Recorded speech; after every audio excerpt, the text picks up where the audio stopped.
Hello mysterious. तो आज मैं एक्सप्लेन करने वाली हूँ एक फ्रेंच हॉरर मैड्स मूवी को। अब मूवी की शुरुआत में हम एक लड़के रोमान को देखते हैं जो अभी अभी 18 साल का हुआ है और आज वो एक ड्रग डीलर के पास आया था कुछ ड्रग्स लेने के लिए, क्योंकि आज उसका 18 बर्थडे है और उसने अपने सब दोस्तों को पार्टी दी है और पार्टी में वो लोग यही वाली ड्रग्स यूज करेंगे। अब वो वापस निकल जाता है सिगरेट पीते हुए, लेकिन अनजाने में वो बचा हुआ सिगरेट अपनी गाड़ी में ही फेंक देता है। अब जब वो ये बात नोट करता है तो वो गाड़ी को साइड पर लगाकर सिगरेट को बाहर निकालता है। अब तभी एक लड़की आकर उसकी गाड़ी में बैठ जाती है जिसके जिस्म पर काफी सारी पट्टियां बंधी हुई थी और वो काफी ज्यादा डरी हुई थी और उसकी हालत भी काफी ज्यादा गंदी थी। तो रुमान उससे पूछता है कि उसे क्या हुआ है और वो कौन है, पर वो रोती ही रहती है और रुमान हेल्प के लिए फोन करता है और वो खुद उसे ड्रॉप करने का सोचता है, पर वो लड़की अपना एड्रेस वगैरह नहीं बता पा रही थी। लेकिन वो एक रिकॉर्डर निकालती है जिसमें वो उसे एक रेडियो स्टेशन की आवाज सुनवाती है जिसमें कहा जा रहा था कि एक लड़की C39 जिसकी एज तकरीबन 20 से 25 है और हाइट तकरीबन 7.7 है, वो लैब से भाग गई है। अब रोमान को ये सब बातें समझ में नहीं आती और अचानक वो लड़की पागलों की तरह कुछ हरकतें करने लगती है। रोमान को उसकी बात की समझ नहीं आती, लेकिन वो खुद का सर पीटने लगती है और वो काफी ज्यादा जख्मी होकर रोमान पर गिर जाती है और गिरते ही वो मर जाती है। और उस लड़की का खून रोमान के पूरे कपड़ों पर फैल गया था और वो काफी ज्यादा डर जाता है कि शायद कोई उसे ही मर्डर ना समझ ले, तो वो गाड़ी भगाता है और वो अपने घर के गैराज में जाकर छुप जाता है। अब वो उस लड़की को दोबारा चेक करता है कि शायद वो बेहोश हुई हो, पर वो लड़की मर चुकी थी। अब रोमान काफी ज्यादा घबरा चुका था कि ये सब कुछ क्या हो गया है और आज ही क्यों, जबकि आज उसका 18 बर्थडे था। खैर वो सिचुएशन संभालने की कोशिश करता है और वो वॉशरूम में जाकर अपने कपड़े वगैरह चेंज करता है ताकि वो बाहर आकर उस क्राइम सीन को संभाल सके। लेकिन अब वो खुद को ही कोस रहा था कि ना वो गाड़ी रोकता और ना उस लड़की को ड्रॉप करने आता और ना ये सब कुछ होता। अब अचानक से उसके डैड का फोन आता है क्योंकि वो आउट ऑफ सिटी थे और वो रोमान से अपनी गाड़ी के बारे में पूछने लगते हैं क्योंकि वो गाड़ी उनकी काफी फेवरेट थी। इसीलिए रोमान के सिगरेट गिरने पर रोमान ने गाड़ी को रोककर फौरन से उसे साफ किया था। खैर वो अपने डैड को बताता है कि सब कुछ ठीक है और वो फोन बंद कर देता है और वो फिर से कार के पास जाता है, पर वो लड़की की लाश वहाँ से गायब हो चुकी थी। अब वो काफी ज्यादा पैनिक हो जाता है कि लाश कहाँ गई, पर उसी वक्त उसकी गर्लफ्रेंड आना आ जाती है और वो उसके साथ फ्लर्ट करने लगती है। पर रोमान काफी ज्यादा घबराया हुआ था तो वो उसे छोड़कर अंदर चला जाता है। अब वो उसी लाश को ढूंढने की कोशिश कर रहा था, लेकिन आना नाराज होकर बाहर चली जाती है क्योंकि उसको अभी इस सब के बारे में पता नहीं था। तो रोमान उसे वहां से भेजने के लिए बहाने से अंदर बुलाता है और उसे जाने का कहता है। अब वो बहाना बनाता है कि उसकी तबीयत ठीक नहीं, पर इतने में ही उसके बाकी दोस्त भी वहां पर आ जाते हैं जो उसे उसकी बर्थडे पार्टी में ले जाने के लिए आए थे। पर रोमान उन्हें किसी न किसी तरह टाल मटोल करके आना को भी उनके साथ भिजवा देता है कि वो खुद थोड़ी देर में आ जाएगा। अब उन सब के जाने के बाद रोमान घर जाकर CCTV देखने लगता है कि आखिर वो लड़की की लाश गई तो गई कहाँ, लेकिन वहाँ भी उसे कुछ भी नहीं मिलता। तो वो एक ट्रिक करता है कि वो घर के सारे अलार्म ऑन करके पार्टी में चला जाता है। अब वो ड्रग्स के नशे में था तो रास्ते में भी वो उस लड़की के बारे में सोच रहा था कि अब वो इस सिचुएशन को कैसे हैंडल करे, लेकिन पार्टी में पहुंचने के बाद भी वो अपनी गर्लफ्रेंड की बजाय उसी लड़की के बारे में सोच रहा था। अब सब लोग उसके इस बिहेवियर को नोट करते हैं और वो पूछते हैं कि वो इस तरह से बिहेव क्यों कर रहा है जबकि उसको एंजॉय करना चाहिए, और रोमान किसी बात का जवाब दिए बगैर ही एक रूम में चला जाता है। इधर आना और उसकी बेस्ट फ्रेंड जूली यानी कि जो ड्रग्स कर रहे थे और रोमान इन्हें छुपकर देख रहा था। अब जूली ड्रग्स करने के बाद आना से कहती है कि वो प्रेगनेंसी टेस्ट करना चाहती है और आना के पूछने पर वो उसे बताती है कि उसने उसी के बॉयफ्रेंड यानी रोमान के साथ ही रिलेशन बनाया था। इस बात पर आना काफी ज्यादा हर्ट हो जाती है क्योंकि वो रोमान को काफी ज्यादा पसंद करती थी, लेकिन रोमान उसमें इंटरेस्टेड नहीं था और वो वहाँ से चली जाती है। और उसके जाते ही वहाँ पर रोमान आ जाता है और जूली और रोमान फिर से इंटीमेट होते हैं और जूली रोमान की चमकती आंखों को नोट करके उसे बताती है और उसे पूछती है कि उसकी आंखें ग्लो क्यों कर रही हैं। अब रोमान भी अपनी आंखों को मिरर में देखता है और तभी वो अजीब तरह से अपनी गर्दन को मोड़ने लगता है, लेकिन तभी उसके डैड का कॉल आता है और वो बताते हैं कि अभी अभी घर का अलार्म बजा है और घर में कोई चलता हुआ भी नजर आ रहा है। तो वो घर पर जाकर देखे कि वहाँ पर कौन है। अब उसकी आंखें फिर से चमकती हैं ہیں اور وہ وہاں سے جانے لگتا ہے اور اس کی گرل فرینڈ یعنی کہ آنا اس کو روک کر اسے کس کرنے کے لیے سیڈیوس کرتی ہے، پر رومان اسے کسی نہ کسی طرح جان چھڑوا کر وہاں سے چلا جاتا ہے، لیکن اس کا ایک دوست اسے پارٹی میں روکنے کی کوشش کرتا ہے۔ آفٹر آل وہ اسی کی پارٹی تھی تو وہ انجوائے کرے، پر رومان غصے میں آ کر اس لڑکی کو مارنے لگتا ہے۔ اب جولی اسے روکنے کی کوشش کرتی ہے پر اسے بھی کافی زیادہ چوٹ لگ جاتی ہے، لیکن رومان اس بات کی پرواہ نہیں کرتا اور وہ ایک بائک سائیکل پر جلدی سے اپنے گھر کی طرف نکل جاتا ہے۔ اب گھر پہنچ کر وہ سب سے پہلے الارم بند کرتا ہے، پھر اس کے ڈیڈ کا دوبارہ فون آتا ہے اور وہ پوچھتے ہیں کہ کیا گھر میں کوئی چوری وغیرہ ہوئی ہے، لیکن وہ بتاتا ہے کہ یہاں پر سب کچھ ٹھیک ہے اور اس کے ڈیڈ عجیب طرح سے ہنسنے لگتے ہیں، جو کہ کافی عجیب بات تھی۔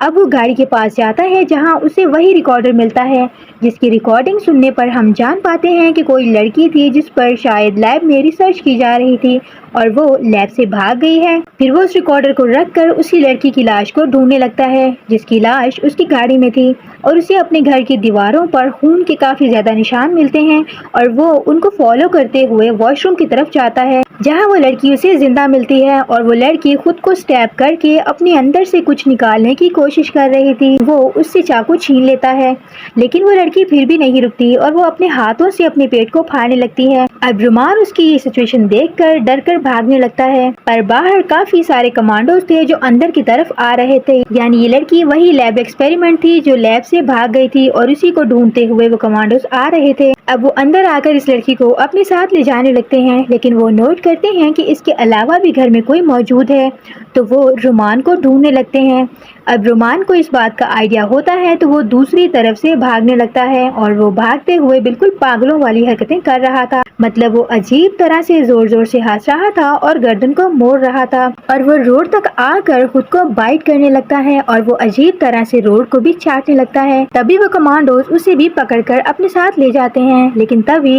رومان کے فون پر آنا کا فون آتا ہے اور وہ فون کمانڈوز اٹھاتے ہیں اور آنا اسے رومان سمجھ کر اس سے باتیں کرتی ہے کہ ابھی ابھی جس لڑکے کو وہ مار کر گیا ہے اس کی جاں ٹوٹ گئی ہے، لیکن تبھی وہ کمانڈو آنا سے پوچھتا ہے کہ وہ کہاں پر ہے اور وہ اس کو اپنی لوکیشن بھیجے، لیکن یہاں آنا انہیں اپنی لوکیشن بتاتی ہے کیونکہ اسے یہی لگ رہا تھا کہ وہ رومان سے بات کر رہی ہے۔ پھر تبھی آنا ایک ٹیکسی میں بیٹھ کر جانے لگتی ہے، پر تبھی وہ عجیب طرح سے رومان کی ہی طرح اپنی گردن کو موڑنے لگتی ہے اور اسے کافی زیادہ ٹھنڈ لگ رہی تھی تو وہ ٹیکسی ڈرائیور سے کہہ کر ٹیکسی کا اے سی بھی بند کروا دیتی ہے۔ اب اسے دیکھ کر ڈرائیور بھی ڈر جاتا ہے کیونکہ آنا بالکل بھی ٹھیک نہیں لگ رہی تھی۔ تبھی آنا کو جولی کا کال آتا ہے اور وہ بھی بتاتی ہے کہ اس کے ساتھ بھی کافی کچھ عجیب ہو رہا تھا اور آنا اس سچویشن سے فرسٹریٹ ہو کر فون بند کر دیتی ہے۔ ڈرائیور نوٹ کرتا ہے کہ کوئی ان کو فالو کر رہا تھا اور یہ وہی کمانڈوز تھے جو رومان اور اس لڑکی کو لے گئے تھے اور اب وہ آنا کو لینے کے لیے آئے تھے۔ اب ڈرائیور سائڈ پر گاڑی لگا کر انہیں پوچھتا ہے کہ وہ لوگ ان کو فالو کیوں کر رہے ہیں،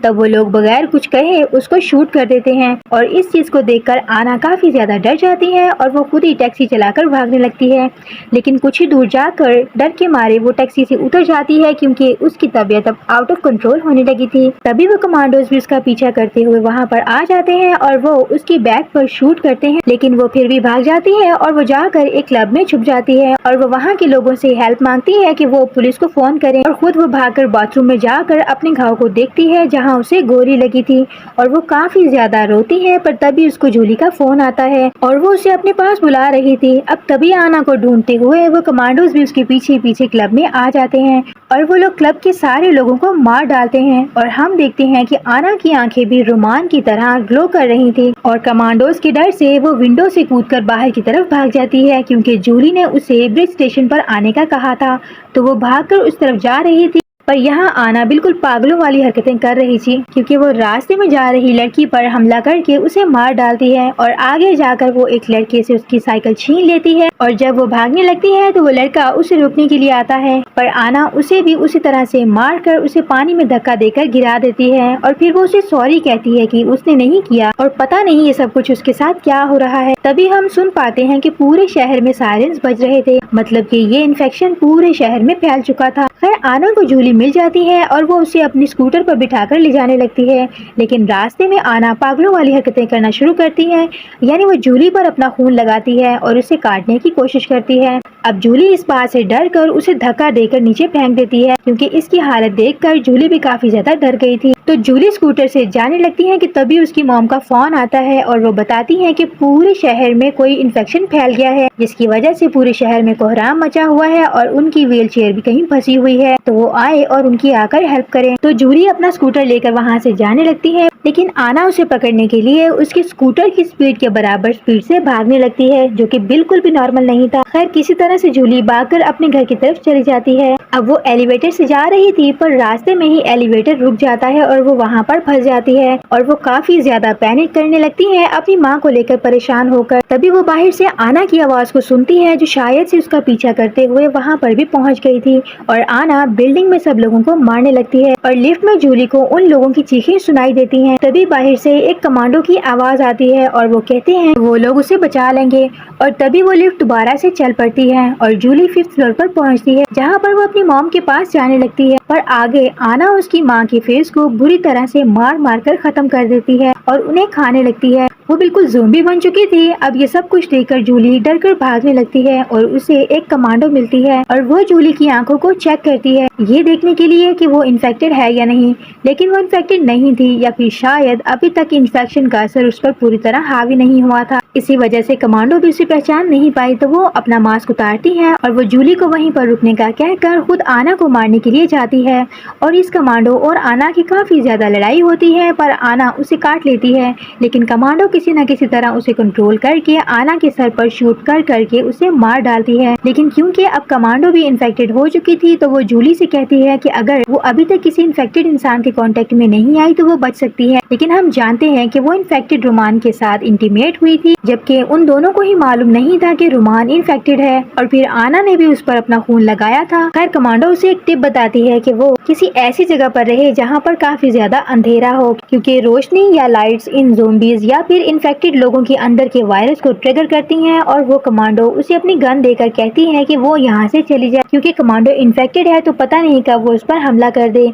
अब जूली इस बात को नहीं मानती, तो वो कमांडो उसे दूसरी तरफ मुड़ने का कहती है, और जूली के मुड़ने पर वो कमांडो खुद को शूट करके मार डालती है ताकि वो जूली को बचा सके। अब जूली जानती थी कि वो आना से इन्फेक्टेड है, पर वो कमांडो की तरह बहादुर नहीं थी, तो वो अपनी जान नहीं लेती ताकि उसकी वजह से कोई और ना मरे। अब आपको समझ आ रहा होगा कि कमांडोज इन्फेक्टेड लोगों और उनसे मिलने वाले लोगों को क्यों मार रहे थे। वो इसीलिए था ताकि शहर में क्योस ना हो जाए, लेकिन क्योस फिर भी हो चुका था। खैर अब जूली पर भी इन्फेक्शन के सिम्टम्स आने लगे थे, क्योंकि वो भी अजीब तरह से हंस रही थी और अपनी गर्दन को मोड़ रही थी। और हम देखते हैं कि पूरे शहर में कोहराम मचा हुआ था और जूली वहीं पर बैठकर बुरी तरह से हंसने लगती है। तो यहाँ एक्चुअली हुआ ये था कि शायद से कमांडोज ने लैब में कोई एक्सपेरिमेंट किया होगा गवर्नमेंट के थ्रू अपने सोल्जर्स को सुपर हीरो बनाने के लिए, ताकि वो बाकी लोगों से ज्यादा ताकतवर बन सकें। शायद से इन्होंने एक लड़की पर एक्सपेरिमेंट किया था जिसका नाम था C39, जो किसी तरह से उस लैब से भाग गई और वो रिकॉर्डर वाला डिवाइस साथ ले गई।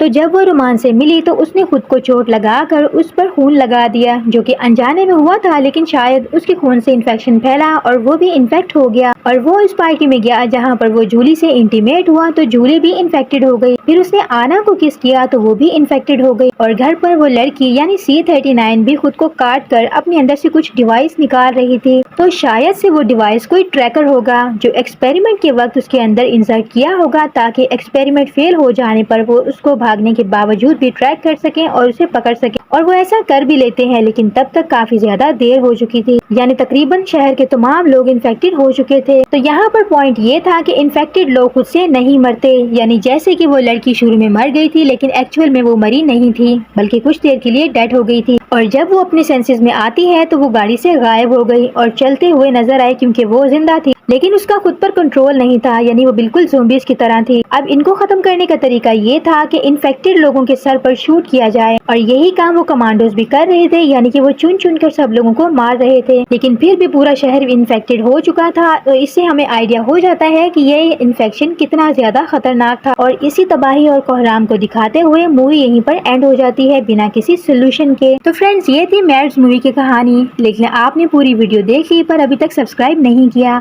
اگر ویڈیو پسند آئی ہے تو لائک کر دیں، اگر چینل پر نئے ہیں تو سبسکرائب کر دیں۔ تو ملتی ہوں ایک نیو ویڈیو میں، تب تک کے لیے اسٹے مسٹیریسلی۔